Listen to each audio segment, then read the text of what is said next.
នៅក្នុងដំណើរមួយនៅពេលដែលសាវ៉ានគឺត្រឡប់មកវិញគាត់គឺបានផ្លាស់ប្ដូរសម្លៀកបំពាក់ធ្វើឲ្យគ្រប់គ្នាគឺពិតជាភ្ញាក់ផ្អើលដោយគាត់គឺបាននិយាយពីមុនអញ្ចឹងណៃមែនគឺមានលើសពីពីទៅទៀតមួយវិញទៀតអ្វីមួយដែលនុកគឺជាជាក់បំផុតព្រោះថា Lord Fire គឺនៅតែប្រកាន់គោលចំហដ៏រឹងមាំរបស់ខ្លួនជាមួយនឹងអង្គភាពខុសដដែល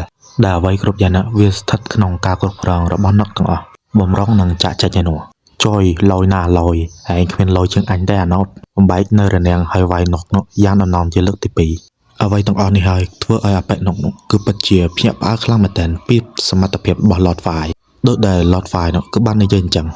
សត្វប្រមាញ់របស់គាត់គឺមិនដែលឲ្យវារួចផុតពីកញ្ញារបស់គាត់នោះទេលុះត្រាណាតែវាស្លាប់អញ្ចឹងហើយទៅថាការប្រយុទ្ធរបស់ពួកគេគឺនៅតែស្វិតស្វាញដដែលក្នុងន័យថាទោះបីជានុកប្រើ Shadow Extraction ហើយបន្ថែមជាមួយនឹងទម្រង់កាន់ Shadow របស់ខ្លួនយ៉ាងណាក៏នៅតែ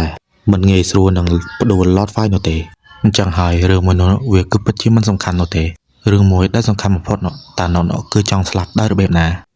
ហើយនៅវេលាចុងក្រោយអង្គភាពខូនគឺនៅតែពឹងពាក់ទៅលើមនុស្សដែលអត់ប្រយោជន៍ទាំងអស់នេះដើម្បីបំពេញបេសកកម្មមើលទៅប្រហែលជា Lord Number 5 ហត់នៅខ្លាំងណាស់ហើយតែមកទៅឯងនិយាយបែបនេះធ្វើមើលទៅខ្លួនឯងស្គាល់យើងច្បាស់ណាស់អញ្ចឹងអ្វីគ្រប់យ៉ាងវាគឺមិនសំខាន់តែអ្វីដែលសំខាន់ណៃមែនគឺមានគោលបំណងអ្វីគោលបំណងគឺមានតែមួយគត់គឺគន្តិចនៅពិភពលោកនឹងហើយទៅថាក៏មានដណៃមេជាច្រើនដែលលុកលុយចូលទៅក្នុងភូមិព្រមទាំងកលេចទៅមើលមនុស្សដែលអត់ប្រយោជន៍ទាំង4នាក់ដែលដើរដល់សែនអត់ប្រយោជន៍ខ្លាំងមែនទែនដែលមានការជួលដំណឹងប្រកាសអាសន្នពីភូមិបិសាចលុកលុយនៅក្នុងភូមិព្រមទាំងពួកគេគឺនឹងកម្ចាត់បិសាចឲ្យបានឆាប់ស្ថិតក្នុងការភ័យខ្លាចរបស់ក្មេងៗគ្រប់គ្នាសាវ៉ានក៏បានភ្ញាក់វិញក្នុងកំឡុងពេលនេះដែរនៅក្នុងអង្គភាពខូតសុបិនជាច្រើនរបស់កុមារតភ្ជាប់គ្នាចូលទៅក្នុងសុបិនតែមួយដែលគ្មានបង្ហាញដានសូម្បីតែបន្តិចបើសិនជាយើងក៏លេចទៅមើលភាពជាក់ស្ដែងនៅក្នុងជីវិតពិតវាក៏បានគូផ្គងជាមួយនឹងគ្នាផងដែរក៏ព្រោះថាកុមារទាំងអស់គឺសុទ្ធតែមានសុបិនអំពីស្ដេចបិសាចទាំងអស់ហើយទង្វើរបស់ពួកគេនៅពេលបច្ចុប្បន្នក៏តាក់ទងជាមួយនឹងស្ដេចបិសាចផងដែរព្រមទាំងឃើញនៅវត្តមានរបស់ក្មេងស្រីមួយដ៏ចម្លែកជាមួយនឹងគ្នានោះដែរសាវ៉ានទៅជួបម្ចាស់ហើយក៏ជួបពិតមែននាងគឺបានស្គាល់សាវ៉ានយ៉ាងច្បាស់ថាគឺជា Villager A ដែលអ្វីដែលនាងអាចនិយាយបាននៅពេលនោះគឺនាងគឺមិនបានជាប់សាច់ឈាមជាមួយនឹងក្មេងៗទាំងអស់នេះទេព្រមទាំងមិនស្គាល់ពួកគេផងមួយវិញទៀតនាងគឺបែរជាមានអារម្មណ៍ថាពួកគេដូចជាលេចឡើងនៅក្នុងសុបិនរបស់ពួកគេទៅវិញដែលមូលហេតុដែលនាងគឺចង់លេងហ្គេមដំណើរផ្សងព្រេងនៅក្នុងហ្គេមជាមួយវីរៈបុរសក៏ព្រោះថាហ្គេមមួយនេះវាគឺមាននៅគ្រប់ទីកន្លែងវាគឺមានឈ្មោះថា Black Grid ដែល design តាមរូបរាងរបស់ Nemajan កំឡុងពេលដែលពួកគេគឺបានលេងហ្គេមមួយនេះនៅក្នុងអតីតកាលពួកគេទាំងអស់នេះក៏បានធ្លាប់ជួបទៅនឹងឧបទ្ទវហេតុផ្សេងគ្នាក៏ប៉ុន្តែវាគឺនៅតែគឺជាឧបទ្ទវហេតុដដែលសម្រាប់ The Lady វិញនាងគឺបានគិតថាការចាញ់មួយគ្រានេះវាគឺមិនបានកំណត់វាសនាថាយើងគឺចាញ់រហូតនោះទេផែនការគឺបានដើរទៅយ៉ាងរលូនដដែលដែលក្រោមមូលហេតុថាមនុស្សទាំងអស់នៅក្នុងលោកគឺសុទ្ធតែមានភាពអាត្មានិយមទាំងអស់សូមឲ្យពួកក្មេងៗទាំងអស់នោះរីករាយទៅនឹងសុបិនអាក្រក់របស់ខ្លួនទៅចុះចុងក្រោយនឹងធ្វើឲ្យឃើញថាគ្មានណាអាចជ្រៀតជ្រែកទៅលើសុបិនរបស់ក្មេងៗទាំងអស់នោះទេក៏សូម្បីតែពួកអាល្ងងទាំងអស់នោះក៏ដោយចំណែកឯ Seven and Eleven កំពុងតែមើលរូបថតក្មេងទាំងអស់ព្រមទាំងរឿងរ៉ាវដែលក្មេងគ្រប់គ្នាបានឆ្លងកាត់ដូចជាមួយនឹងគាត់វាក៏បានសបញ្ជាក់ឲ្យឃើញថាពួកគេនៅពេលបច្ចុប្បន្នកំពុងតែតតាំងជាមួយនឹងខ្លួនឯងជាមួយនឹងបិសាចផងដែរព្រមទាំងនៅពេលនេះ Seven គឺមានការទត់ទ្រោមនៅក្នុងខ្លួនជាខ្លាំងដែលគ្រានេះដែរគាត់គឺបានដេកលក់យ៉ាងខុសប្រក្រតីដែលពួកក្មេងៗមិនទាន់ដេកលក់ផងអ្វីគឺលើសពីការគ្រប់គ្រងរបស់បងស្រីរបស់ Seven ទៅទៀតក៏ឃើញថាសំបីតែពេលខ្លះ Seven ក៏វាគ្រោះជាមួយនឹងទីប្រឹក្សាដំណេកព្រមទាំងនៅពេលនេះគាត់គឺបានចូលទៅក្នុងបេសកកម្មទូលំនៅសុខសន្តិក៏ជួបជាមួយនឹង Lord Fire ហើយនឹង Lord Six មួយ Lord Fire គឺធ្វើដូចជាខ្លួនឯងគឺមិនដែលឃើញមនុស្សអញ្ចឹងបច្ចុប្បន្នគូរហាគឺបានទទួលនៅធម្មពលរបស់នេះមកវិញព្រមទាំងបេសកកម្មរបស់ពួកគេគឺត្រូវកំចាត់នៅក៏ប៉ុន្តែវាមិនមែនគឺជាបេសកកម្មរបស់ស្វែងណា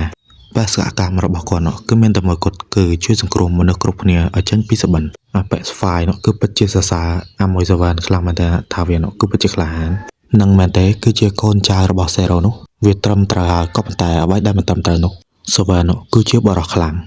ព្រមទាំងនងក្មេងៗទៅកាន់ ទីស្នាក់ការរបស់ស្ដេចបិសាចរួចសម័យអំពីពាក្យសម្ដីរបស់ពួកគេទាំងអស់គ្នាព្រមទាំងរូបគំនូរដែលពួកគេគូរបែបនេះហើយគឺបានបើកបង្ហាញឲ្យឃើញថាទ្វារចិត្តរបស់កុមារគ្រប់គ្នាគឺនៅទីនេះទាំងអស់វាក៏បញ្ជាក់ឲ្យច្បាស់នៃសតិសម្បជញ្ញៈហើយនឹងការចង់បានរបស់ក្មេងៗគ្រប់គ្នាក៏លេចទៅមើលទ្វារចិត្តមួយនោះលេចឡើងនៅស្ដេចបិសាចដែលមានសមត្ថភាពហើយនឹងទំនោរទេទៅរកធម្មពលគ្រប់ធាតុអ្វីដែលណៃមែអាចធ្វើបាននៅពេលនេះគឺចាប់ក្មេងៗឲ្យពួកគេមានភាពភ័យខ្លាចប៉ុន្តែសវែននៅពេលនេះក៏បានបដូរទម្រង់ទៅជាអេណូស្មីប្រាស្មាប្រើល្បឿនយ៉ាងលឿនខ្លាំងមែនទែនកំចាត់វាឲ្យបាត់ស្មោលបាត់ទៅគឺពិតជាលយខ្លាំងមែនទែនស្ថិតក្នុងស្ថានភាពមួយនេះវាក៏នៅក្នុងការខ្លោមើលរបស់នុកផងដែរព្រមទាំងមានការកាក់ផ្លូវអំពីគូរេហាហើយនឹងឡតហ្វាយពួកអាល្ងងនៃអង្គភាពខូចទាំងអស់នេះយើងគឺត្រូវតែកំចាត់ពួកឯងដាច់ខាតត្រូវហើយយើងគឺមិនដែលឲ្យសត្វប្រមាញ់ដែលយើងដាក់គោដៅទៅលើវាឯនោះផុតពីកញ្ញាំរបស់យើងនោះទេវាគឺជា style របស់យើងមួយវិញទៀតយើងគឺចង់និយាយថាអ្នកដែលគួរតែស្លាប់គឺជាឯងទៅវិញចុងក្រោយពួកគេគ្រប់គ្នាក៏បានបដូរទម្រង់ទៅជា Kamen Rider រៀងៗខ្លួនដើម្បីប្រយុទ្ធចង់យកឈ្នះយើងមែនទេពួកឯងគ្មានកាឡូទេអានាងហេចំណៃរបស់យើងបានមកដល់លើវើយប្រិយមិត្តជាទីមេត្រីអ្នកក្លាហានគ្រប់គ្រងគ្រប់បាក់ការប្រយុទ្ធ2ទល់នឹង1ក៏បានចាប់ដើមឡើងហើយពួកនោះវាយគ្នាចង្រៃខ្លាំងមែនតើវាយរហូតដល់ធ្លាយចូលទៅក្នុងពិភពផ្សេងវាយតតែអបិនុចរត់ទៅដកដង្ហើមបន្តិចក៏បានផងភាគីដែលមកពីអង្គភាពខូចនោះពួកគេគឺមានកម្លាំងផងថែមទាំងល្បឿននៃកម្ពុជាមនុស្សគុណនឹង2ផងអាហ្នឹងហើយវាគឺជារឿងពិបាករបស់នុកដើម្បីទប់ទល់ជាមួយនឹងពួកគេចំណែកឯយើងកាត់មកមើល server គឺកំពុងតែជួយក្មេងៗបានសម្រេចហើយក៏មានក្មេងៗម្នាក់ទៀតត្រូវអាមួយ baby ណៃមានចាប់ក៏ប៉ុន្តែមិនបញ្ហាហើយអាមួយ baby ណៃមានក៏បានបង្ហាញខ្លួនជាបន្តបន្ទាប់ក៏ប៉ុន្តែมันអាចគេចផុតអំពី server នោះទេនៅពេលដែល server ចាក់ចាញ់វាក៏បានដៃល្មមវាគឺគួរទៅដល់ពេលហើយដែលអ្នកម្ចាស់គឺប្រើធម្មពលវិតមន្ត legendary របស់នេះដើម្បីជួយនៅក្មេងៗអាហ្នឹងធម្មពល legendary ហ្នឹងបែរមកមើលការប្រយុទ្ធរវាងបុគ្គលខ្លាំងទាំង3ឯនេះវិញការប្រយុទ្ធរបស់ពួកគេគឺនៅតែស្វិតស្វាញដដែលបន្ទាប់ពីស្ទាបស្ទង់នៅសមត្ថភាពដៃគូរបស់ខ្លួនLord Fire ក៏ប្រើធម្មពលរបស់គាត់ចងនៅឲ្យជាប់គាត់គឺនឹងត្រៀមខ្លួនលះបង់ជីវិតដើម្បីអង្គភាពខុសគ្រប់ពេលយីអាចឆ្កែអង្គភាពខុសនេះចាប់អញម្លែងមែនចុងក្រោយ Lord Six នាងក៏បានប្រើនៅ ultimate របស់នាងបាញ់ពួកគេឲ្យផ្ទុះខ្លួនមួយរំពេចក៏ប៉ុន្តែអ្វីមួយដែលវាអស្ចារ្យបំផុតនោះគឺសាច់រឿងគឺបានបដូរទៅកាន់ទីកន្លែងផ្សេងដែរតែណៃមែក៏វាមានច្រើនក៏ប៉ុន្តែវាមិនមានបញ្ហាចំពោះ Seven ទេអ្វីមួយដែលជាបញ្ហាតែមួយគត់នោះគឺរន្ទះបាញ់នៅក្នុងភូមិគ្រឹះស្ដេចបិសាចធ្វើឲ្យក្មេងៗគ្រប់គ្នាមានការភ័យខ្លាចគ្រប់គ្នាក៏បូកផ្សំជាមួយនឹងធម្មពលរន្ទះចូលទៅក្នុងប៉មបូជាទៀតធ្វើឲ្យដណៃមែនបង្រួបបង្រួមគ្នាបង្កើតទៅជាធម្មពលមួយធ្វើឲ្យស្ដេចបិសាចគឺចាប់បដិសន្ធិឡើងនៅពេលបច្ចុប្បន្នទម្រង់មួយនេះហើយដែលគឺជាទម្រង់ដែលពួកក្មេងៗគឺបានគូនៅក្នុងជីវិតពិត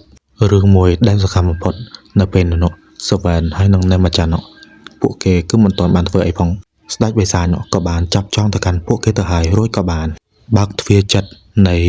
ក្មេងៗទាំងអស់ឃើញថាស្ដេចបិសាចគឺមាននៅគ្រប់ទីកន្លែងទាំងអស់ចុងក្រោយក៏បើកទ្វារចិត្តនៅក្នុងខ្លួនរបស់វាដែលធ្វើឲ្យសបិនអាក្រក់របស់ក្មេងៗទាំងអស់ខ្លាចជាការពិតនៅពេលឥឡូវនេះក្មេងៗទាំងអស់គឺពួកគេគ្មានសតិបន្តទៅមុខទៀតទេទោះបីជាខំស្រែកហៅពួកគេយ៉ាងណាក៏ដោយក៏គ្មានអ្វីដែលអាចផ្លាស់ប្ដូរបានផងដែរសបិនទាំងអស់នេះក៏បានរលត់បាត់អំពី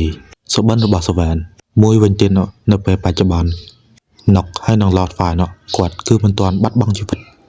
នៅឡើយនោះទេក៏ប៉ុន្តែមានរបួសយ៉ាងធ្ងន់ទោះបីជាអបិហ្វាយគឺខំរឹងយកតឹងយ៉ាងណាក្តីក៏សបិននៅពេលបច្ចុប្បន្ននេះគឺត្រូវបានបញ្ចប់ហើយនុកគឺនឹងចាំមើលនៅភាពវិនាសនៅអង្គភាពខូចព្រមទាំងការភ្ញាក់របស់សវណ្ណគឺពិតជាមានភាពភ័យខ្លាចខ្លាំងមែនទែនបូកផ្សំជាមួយនឹងពិភពពិតគឺមានបាតុភូតដ៏ចម្លែកវាបង្ហាញថាករណីខ្មៅគឺនឹងបានមកដល់នៅពេលឆាប់ធ្វើឲ្យក្មេងៗដែលត្រូវបានសបិនរលាយខ្លាចទៅជាធម្មពលខ្លាចទៅជាស្ដេចបិសាចដ៏កាចសាហាវធ្វើឲ្យធម្មពលនៃសបិនទាំងអស់នេះខ្លាចជាមេអំបៅដ៏ធំបក់ទៅលើទីក្រុងទាំងមូល បន្ថែមនៅចំហាយមេអំបៅជាច្រើនស្រោចស្រពទៅលើមនុស្សពីពេញពិភពលោកធ្វើឲ្យមនុស្សគ្រប់គ្នាគឺបានលងលក់ចូលទៅក្នុងសុបិនទាំងអស់ស្ថិតក្នុងការឃ្លាំមើលរបស់ Lord Fire នោះបានឲ្យដឹងថា Mission Fail Code Red we has an emergency on our heart ព្រមទាំងនៅពេលបច្ចុប្បន្ន Lady បានសម្រេចនៅរូបគំនូររបស់ខ្លួនផងសេរីភាពរបស់ពិភពលោកដ៏សែនស្រស់ស្អាតវាគឺនឹងមកដល់នៅពេលឆាប់ៗ